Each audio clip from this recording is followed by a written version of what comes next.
Morning。Hello 哈。睡得好吗？好。休息得好吗？好。开心吗？开心。兴奋吗？兴奋。太好了。大约在2017年的时候，2017年在 Los Angeles， 我跟戴安娜听说 Lick 要有在一个教会有一个 就是有一个演讲，他连续讲了很多天，那我们就去听他演讲。为了跟他拍照，第二天又跑去一趟，所以连续2趟很 crazy 哈。但是跟大家兴奋的讲，Lick 对我的影响是非常深远的。我们经常讲生命影响生命，对吗？Lick 有很多，他不是一个普通的励志家，他不是一个普通的励志的演讲家，他更是一个伟大的布道家。他有些言论非常非常经典，比如像他说如果你还在抱怨什么，你就不知道上帝有多爱你。还有他说，比如像我们的生命，有时候像一个花瓶或者像一个瓷器，掉在了地上，散落一地。如果你愿意把你交到上帝的手中，他就会把你重新捡起来，组合，变成一个无比柔美的形象。所以我们的人生实际上是有无限的可能性，不要自己有任何的 complaint， 任何的抱怨，也不要有任何的纠结。生命在滚滚的向前，所以我们一定要把自己的生命活得特别的精彩，极致的精彩。就像 Lick 一样，他给我们树立了一个伟大的榜样。他不只是在演说，他是在用生命来布道，他是生命来告诉我们，我们可以怎样的活着。我们可以看到他的眼神，可以看到他的精彩的演讲。所以一会儿，因为他是用英文讲，我知道在座有些朋友英文不是那么好，但是我希望大家凝视他，看他的眼神，听他讲话的语气，用你的心去倾听。好不好？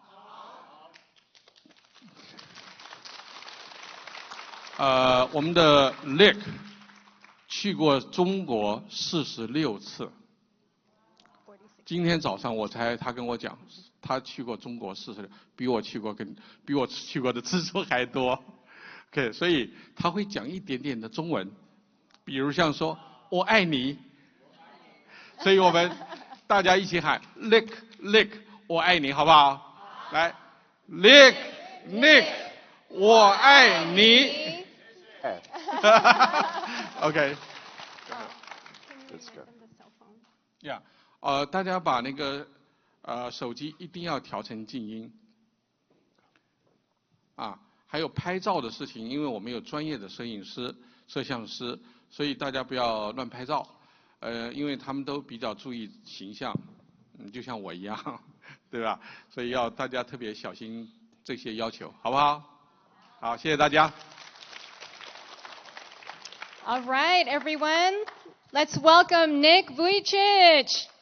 Woo! 谢谢，你好吗？我爱你。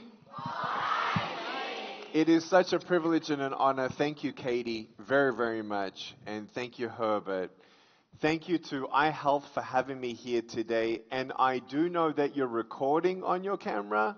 I'd rather you not record on your camera so you can pay attention, okay? They're recording it on their camera, and they're actually going to be sharing this entire recording to people who cannot be here. So please put your phone down. Thank you so much. 谢谢。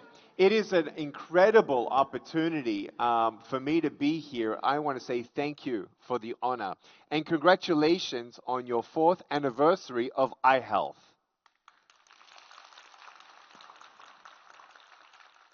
As you've heard in my introduction, I've traveled all around the world, and I look fresh because not just because we're in Hawaii, but because I just came off a 3-month vacation with my family. I'm 41 years old, and for many years, I always wanted to take my family all around the world. And we were in Mexico for 2 months, and then 2 months all across the world. And it's been incredible. We finished that 2 weeks ago. I'd like to show you a photo of me and my wife and my family. This is my wife. We've been married now for 12 years, and we met in Texas. We now live in Texas, and we have 4 children. This was taken 3 years ago, and they're a little older now than the photo, and we have 4 beautiful kids. Kiyoshi, who's now 11, Dayan, who's now 9 years old, and the twin girls who are identical, and they're 6 years old. So I'm already the shortest one in the house. And we also, me and my wife, we know we have a very busy life. We know we have many responsibilities, but we also feel to adopt a baby. And so we'll be having a 5th child through adoption next year. We are so thankful, so thankful. You know, many people ask me, thank you, you can take that photo down. Thank you, Katie.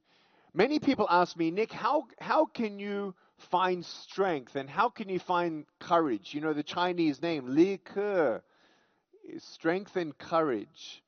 And as I've gone to many times in many cities in China, and I've had stadiums of up to 50,000 people there, and I love everyone around the world. But everywhere I go, people ask me, Nick, how do you get that strength? How do you get that courage? And I want to give you about 8 principles that you can take away with you so that you can go to the next level. No matter where we are in our life, when you look at circumstances, we have a choice, either to give up or to continue on. But if you choose to not give up, the first choice you need to have is to be thankful. And as I was a child in Australia, in Aldalia, I did not see a future for me. When I went to school, I saw everyone with arms and legs, and I thought, oh, they're going to be happy for the rest of their life because they have arms and legs, and they can do this and this and this and this and this and this and this. And then I look at me and I look at myself in the mirror, and I'm thinking, I can't do this and this and this and this, and maybe I'm never going to get a job, and maybe I'm never going to get married, and maybe even if I did get married, what kind of a husband would I be if I cannot even hold her or hold her hand? Well, you don't need to hold your wife's hand. You need to hold her heart, and you don't need arms and legs for that. And my oldest son, he said, Daddy, I wish that you had arms and legs. I said, why? He said, I want to know how it is to be hugged by you. And he said, but don't worry, I'll hug you longer and stronger so you can feel my hug. My oldest son, he's an entrepreneur. He calls himself not a millionaire because he's not a millionaire, but he's a thousandaire.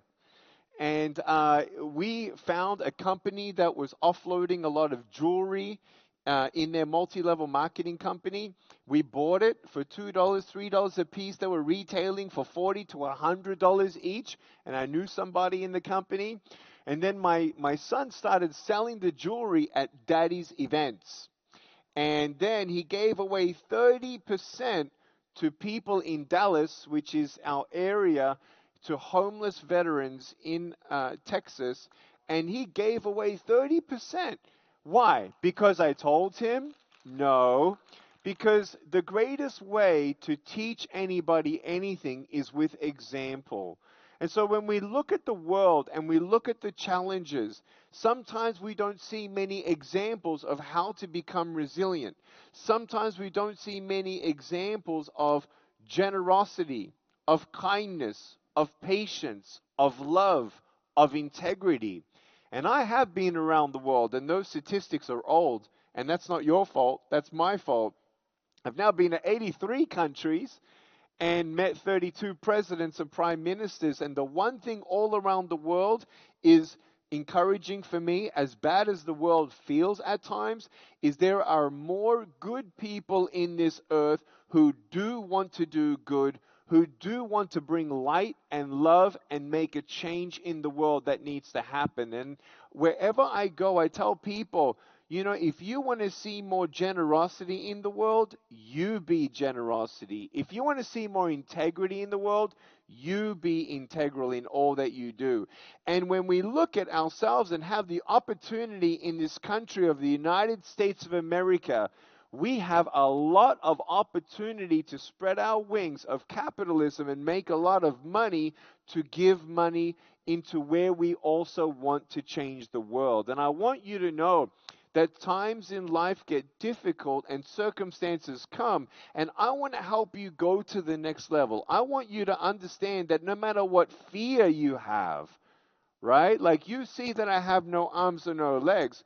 It's a disability, but fear is a bigger disability. If you have fear with or without arms and legs, you will not reach your full potential. If you have arms and legs or not, when you have a fear of failure, you will never reach your full potential.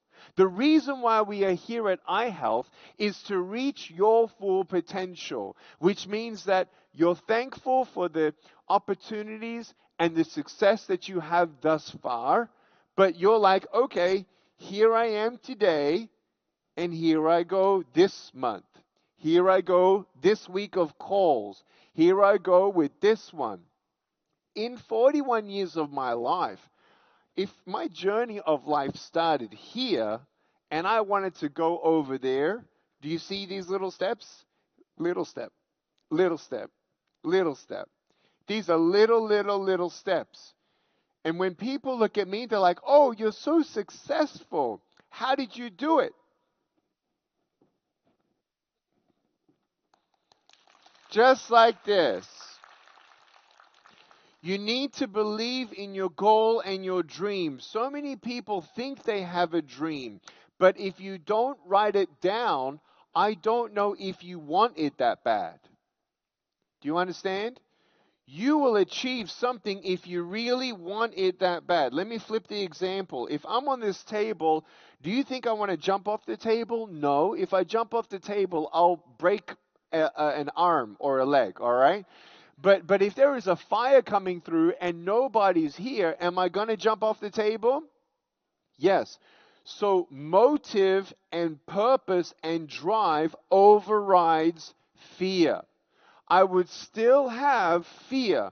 I would still understand the risk. But because I know what I want to do and why, that then overrides fear. There's a beautiful strategy in how to set your goals. Apart from just writing down your goals, it's to have a vision board.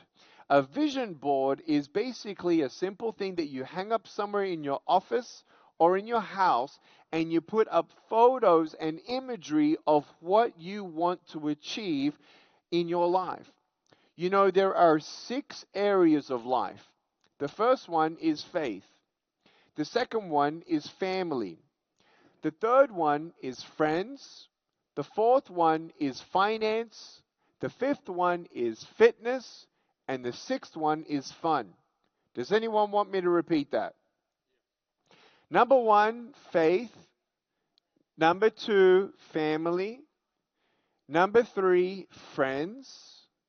Number 4, finance. Number 5, fitness. Number 6, fun. You know, so many people forget to have fun. And then we wonder why we're so depressed. It's like if you know that you want to go to a country for vacation, you need to set a goal. Oh, it's too expensive. But if you don't set the goal and you don't start saving, you're never going to get there. You know, my doctors told my mom and dad, we are so sorry that your son has no arms and no legs. He is a vegetable and he will never ever walk.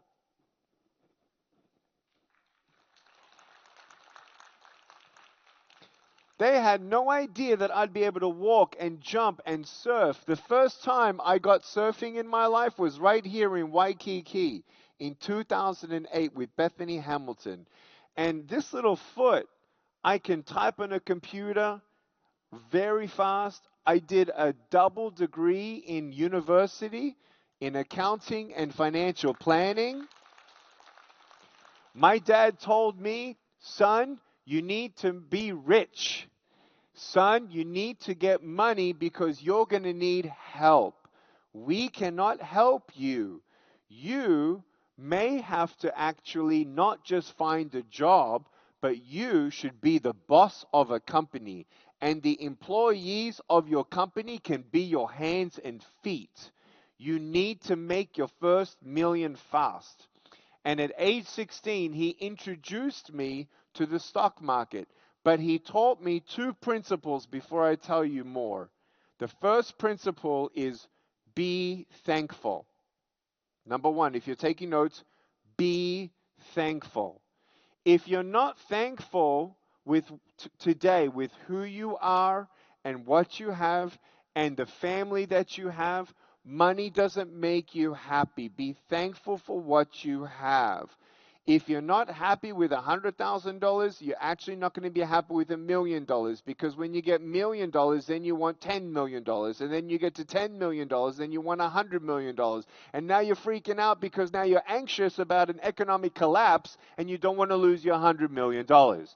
It's not that money itself makes you happy. It's knowing the truth of who you are and doing your best, achieving all that you can, but understanding that your value as a human being has nothing to do with money or status or what people think of you or what car you have or how big the house is or what university your students, your sons and daughters go to, or if your daughter gets married or not.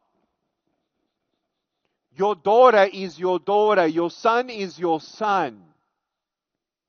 Do not forget to be friends as much as you can with your family, because every day counts. Tomorrow is not promised. I know culturally in Chinese culture, you don't really show much affection. You don't really show emotions. Same thing with my family. We're European. Work hard. Oh, you hurt yourself? Get better. Go. You failed? Shame on you. I'm going to punish you. Go work harder. Why did you get a B? Why can't you get an A? Get off the technology. Clean your room. Stop being lazy. All these things I had in my culture as well. What's beautiful is this, is that my parents did bring good discipline. My parents did not purchase me all the toys I wanted. When I wanted a toy at 6 years old, I'll never forget. I said, Mommy, I want that. No. Why not? You buy it yourself. Well, I don't have any money. Figure it out. So then guess what I did? When you want it, you set a goal and you think all that you can do to get there, right? So guess what I did? I said, Mommy, what if I vacuum the floor with my shoulder and my chin? My brother, he takes the trash out and helps around the house. What if I help you and I vacuum and you paid me $2 a week?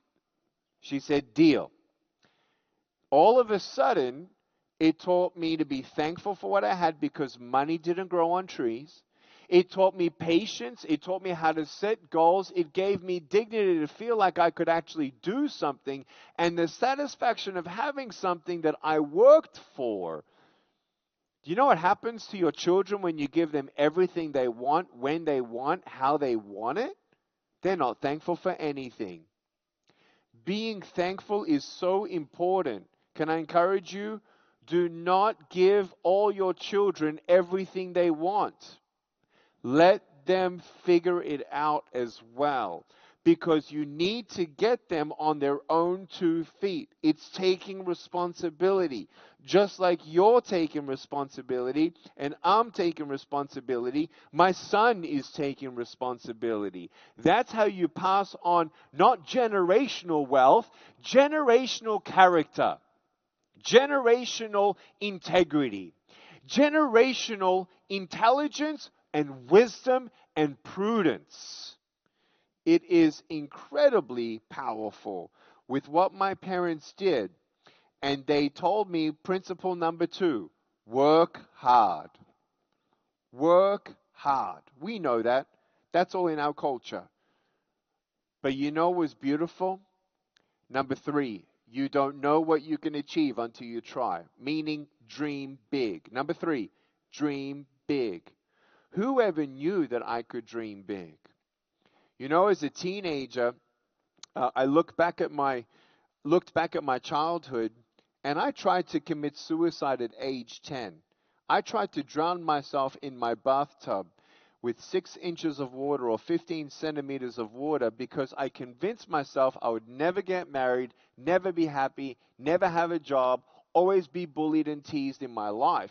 And I felt like I was a burden to my parents because they have to look after me. They have to feed me. They have to shower me. And if I'm not going to be anybody, then I should just give up. Man, am I glad I did not give up. And I want you to know, it's not because I was stronger. I was as low as anybody else. And putting these principles in place, you don't know what you can achieve until you try. Oh, but what if I fail? Here's point number 4. Failure is my classroom. Have you known anyone in success that's never failed? No. You have to fail along the way. That's why you need to allow yourself to fail. That's why you need to set the real expectation of your children. Sometimes you're not going to get an A, and sometimes you're not going to even get a B. Do you understand? See the foot? Ups and downs, ups and downs, ups and downs. No one is perfect. I'm not perfect, far from perfect. Ask my wife, ask my children, ask my employees, ask anyone who knows Nick. Is Nick perfect? No. But along the way, while we failed and fell, we get back up. The first economic crisis I had was 2011 for me and my company. The second economic crisis happened in 2019, and it prolonged for 3 years. I go through ups and downs. Our business goes through ups and downs. But you win if you believe that failure is not the end. And it goes back to the choice. Do you give up, or do you make a decision and say, I learned a lesson? Can I tell you an important secret that changed my life? When you go through problems and issues and difficulties, when you do get through it, do yourself a favor and go back to those failures. Why? It doesn't feel good to remember that.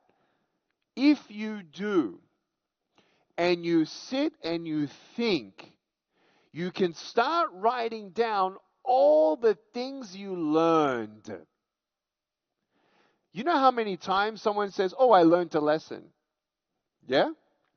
It'd be best, number 1, to learn from other people's mistakes. Well, actually, you're going to probably mostly learn from your mistakes.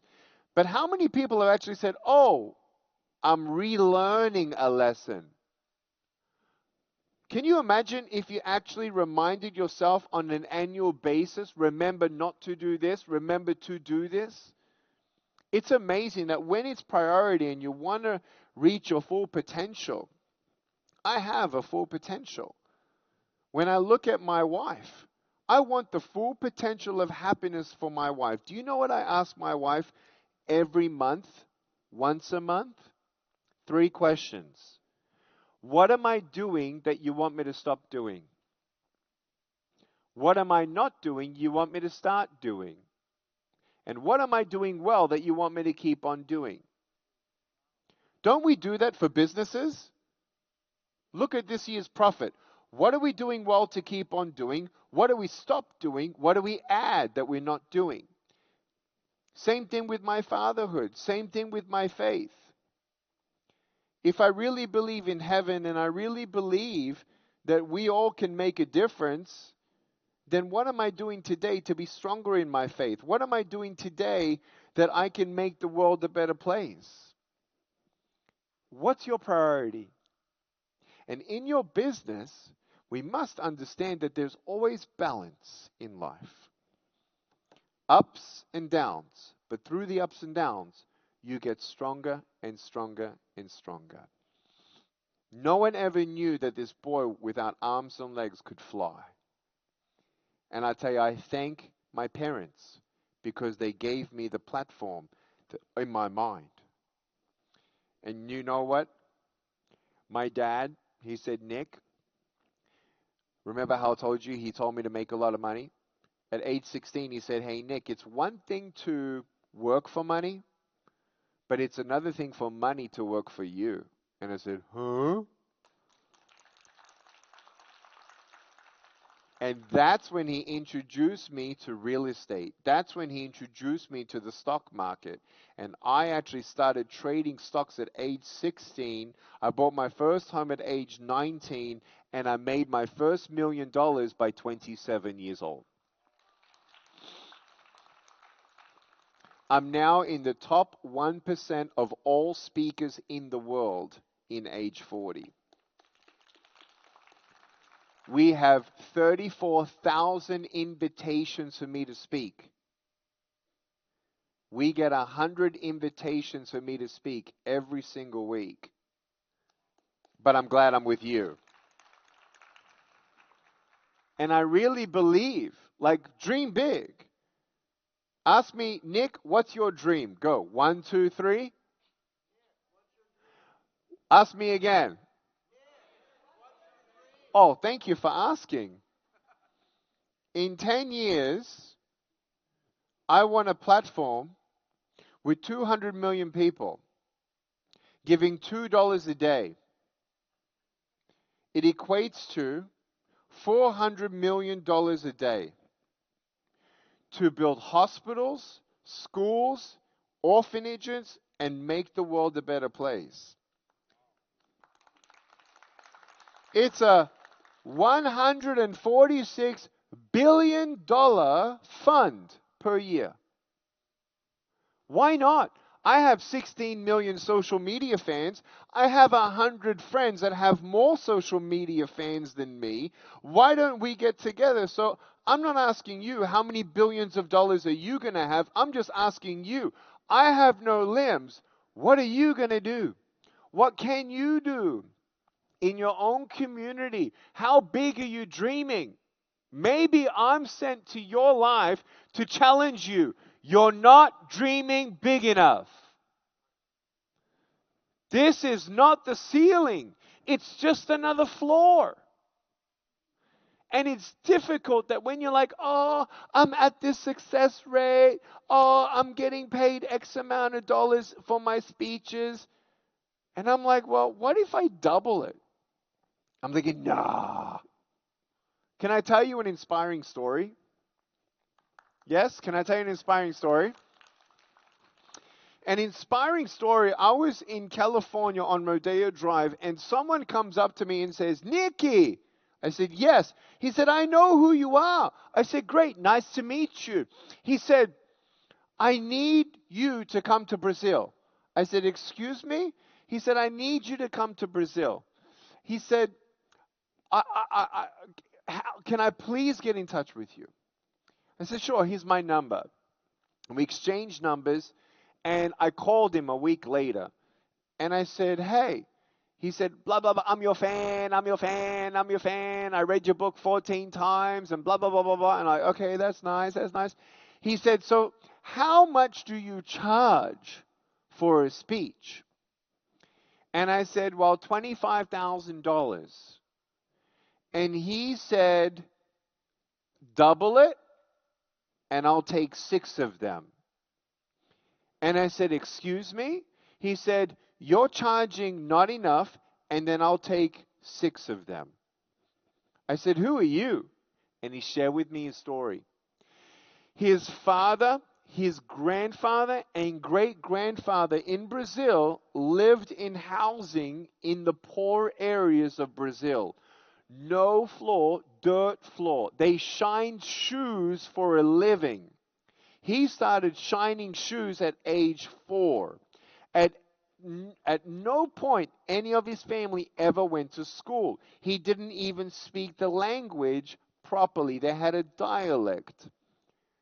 At age 8, he ran across the street, got hit by a car, and he got unconscious. If a doctor was not there to save his life, he would have died. And he came back to consciousness, realized a doctor saved my life. And you know what he said at age 8? I'm going to be a doctor. And he went back to his parents and said, I am going to work hard. I'll do anything I can. And he saved money to get the uniform that he needed to go to school. And he did it. He went to school. He didn't speak the proper language. He couldn't read, and he couldn't write. He failed grade 1 3 times. And for 3 years, he got beaten up physically by everyone at the school because he was the dumbest child in the school. Then he became number 1. And he then got beaten up at school for being number 1. And he was number 1 all the way through school. And then when he was graduating high school, getting ready to look for scholarships, he got every single scholarship he applied for because everyone that was interviewing him saw he's going to reach his full potential.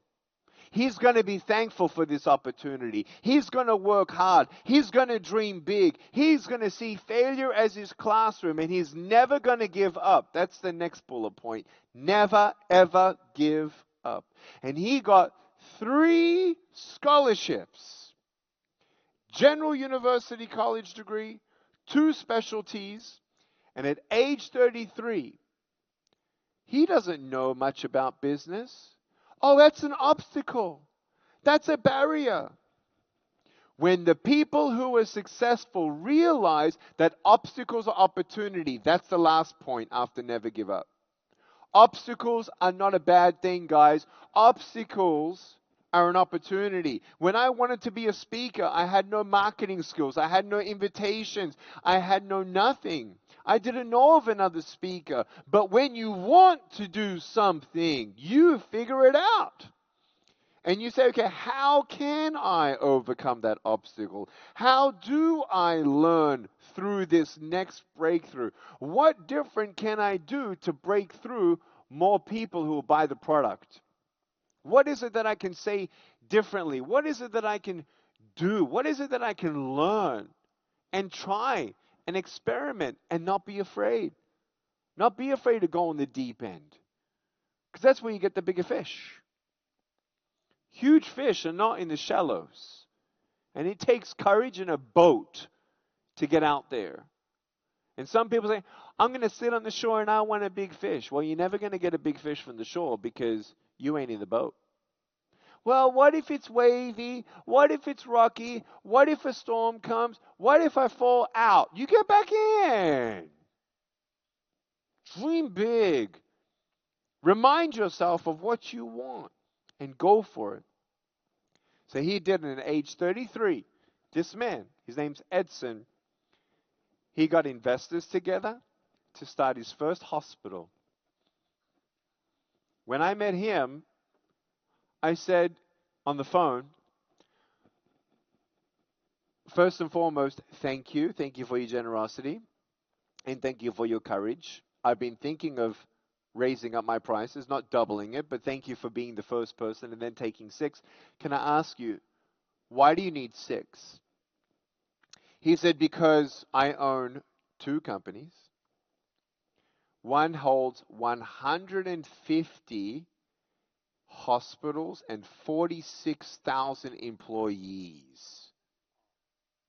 And the other company is a health insurance company that's making $5 billion this year. He sold his company for $60 billion in his 60s. 30 years of hard work in the industry, but a decision he made at 8 years old. That is inspiring. It's not about, well, if Nick can do it, because you think I'm smarter than you. I'm not. But you may not believe me.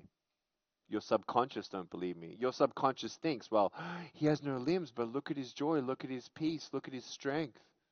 He's better than me. I can't do what Nick did. Yes, you can. And you can go beyond. You look at Edson, you can do that. It's all about the mind. There is nothing wrong with being a billionaire. I think I'll be a billionaire in 10 years. I've got 4 companies. I've got 17 employees. And I'm starting 4 companies simultaneously. I'm in my 40s. If Nick dreams big, it's not because I woke up and say, well, what can I do now this decade? You want to know what happened? It was at age 19 that I spoke in front of a group of students. And I spoke. I was nervous. My palms were sweaty. My knees were shaking. And one girl was crying in the middle of the room. And everyone heard her cry. And everyone looked at her. And she slowly put up her hand and she said, I'm so sorry. Can I come up there and give you a hug?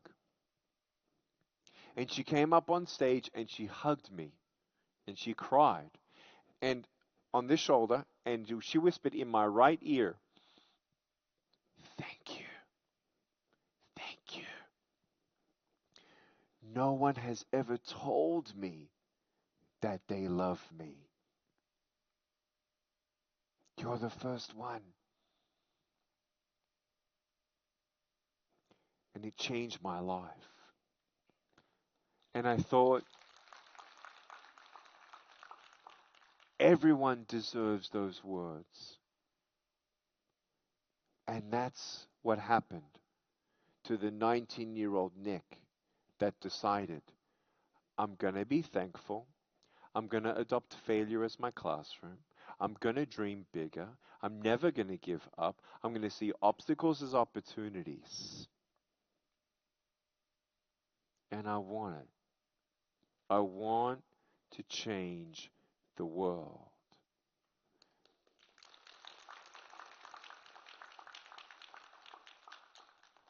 And it's okay if I die trying. I'm 41. We have a chauffeur booked to go to the airport. We have a flight booked to get me to California to go say hello to my mom. I've been in the States for now 20 years. I've lived here. I'm a U.S. citizen. I've got my flights booked. Is there anyone in this room that can actually guarantee me that my plane will not crash? Is there anyone in this room that can guarantee me we will not have a fatal car accident on the way to the airport? Is there anyone that can guarantee me that in my sleep that I will not die? Nobody can.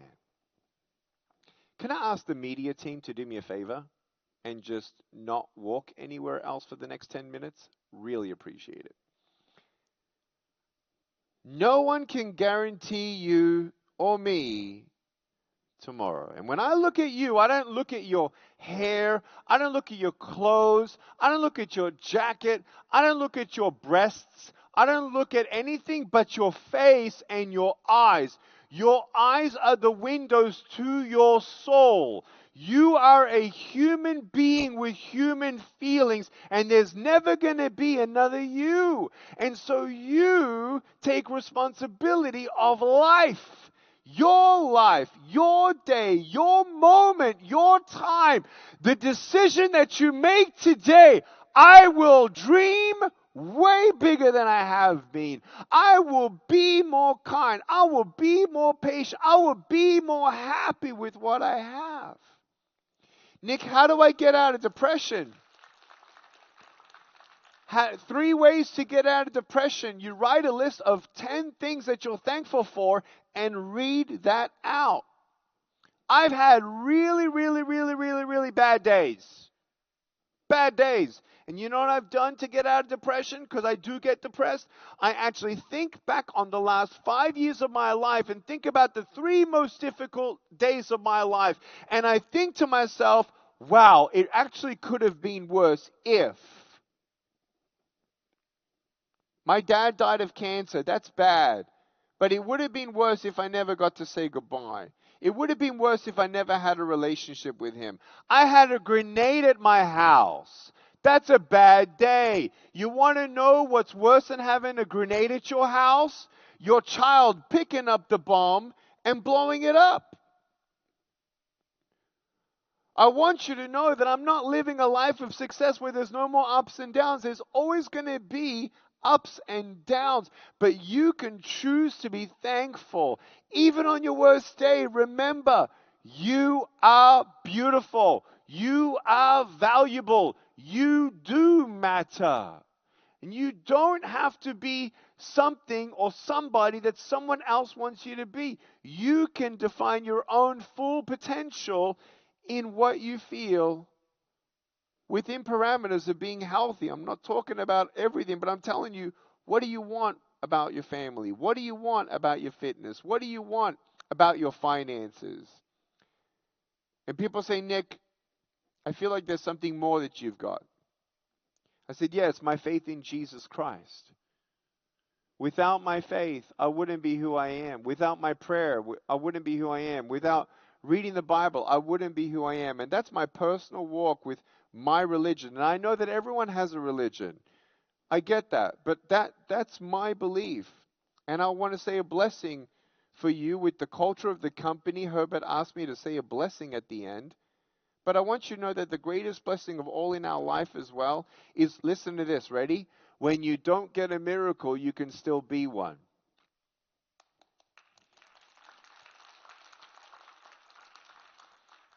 I was one day in California speaking in a room, and I saw from stage a little boy with no arms and no legs and a little foot just like me. And I looked at him and I'm like, wow. And I asked the grandfather to bring him up on stage, and he's looking up at me and I'm looking down at him, and I can't give him a high five. So I put my little foot on his little foot, and you know what happened? He smiled. And you know what happened when he smiled? Everyone cried. Why? It was miraculous. And his mother came up and said, thank you, thank you, thank you. And she said, thank you for being our miracle. And it hit me.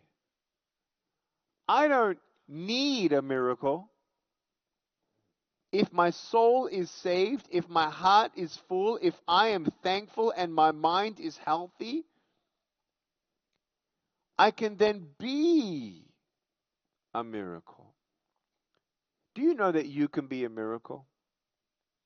And I'm sorry for the difficulties that maybe you've gone through. I'm sorry for any verbal abuse that you've gone through. I'm sorry for any sexual abuse that you've gone through. I'm sorry for any loss that you've gone through. I'm sorry if your husband is an alcoholic or addicted to drugs or addicted to pornography.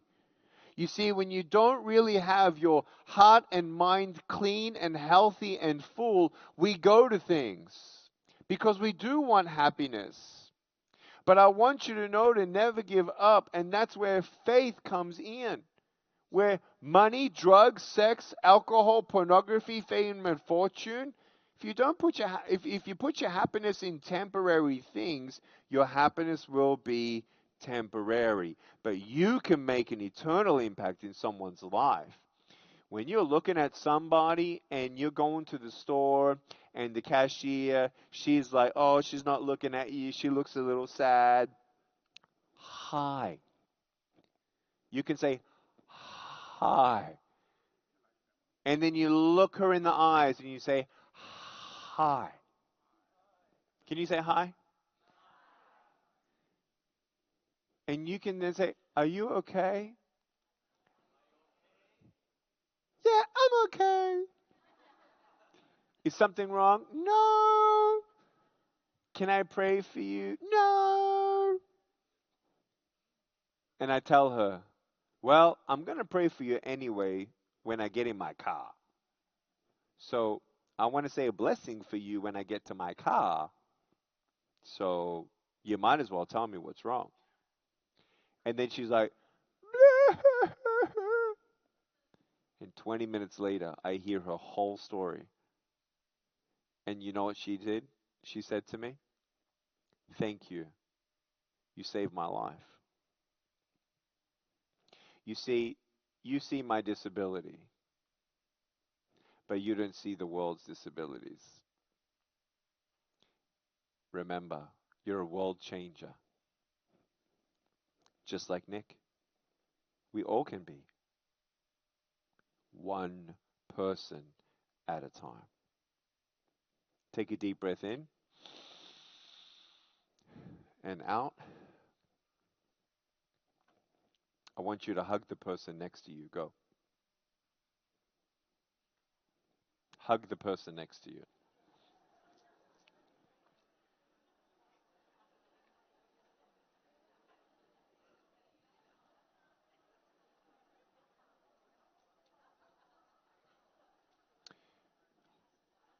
You want to give me a hug?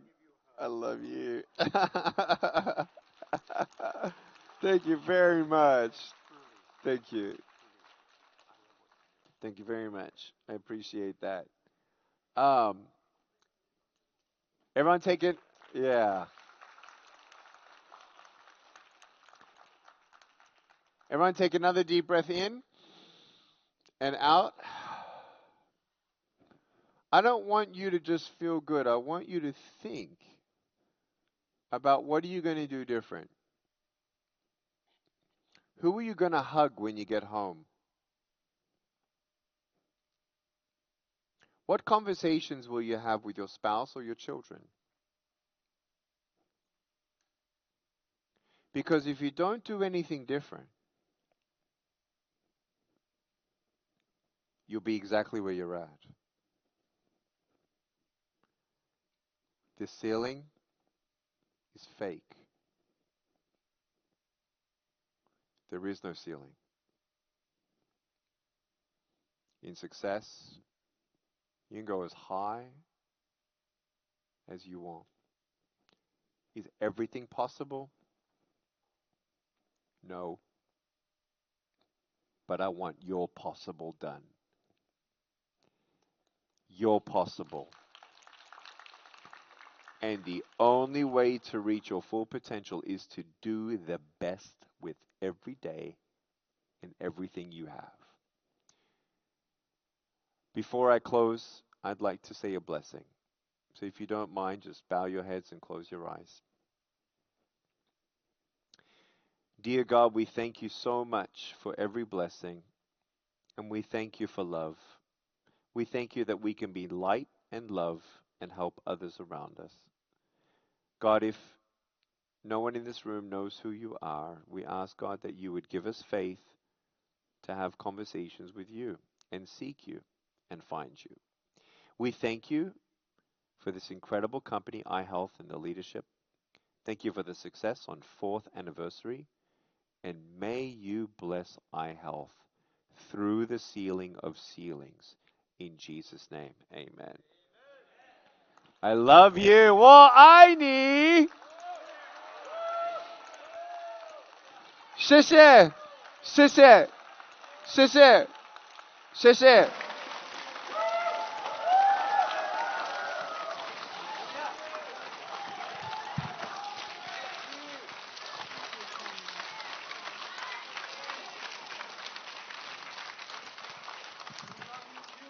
Thank you. Thank you, thank you. Herbert, would you like to come up? I got a sneaking suspicion that we need to have a conversation because I love who you guys are and what you stand for. I would just love another conversation that has nothing to do with a speaking engagement. I just want to get to know you more, honestly. I really look forward to getting to know you. Aw, Thank you, Herbert. thank you. Thank you, Katie. Thank you. Thank you very much. Thank you. Yes, please. Fresh flower. I love it. Thank you. Oh, give me a hug. Thank you very much. Thank you. Let's take a photo with the lei. Come right here. Ready? 很好。谢谢。很好。谢谢。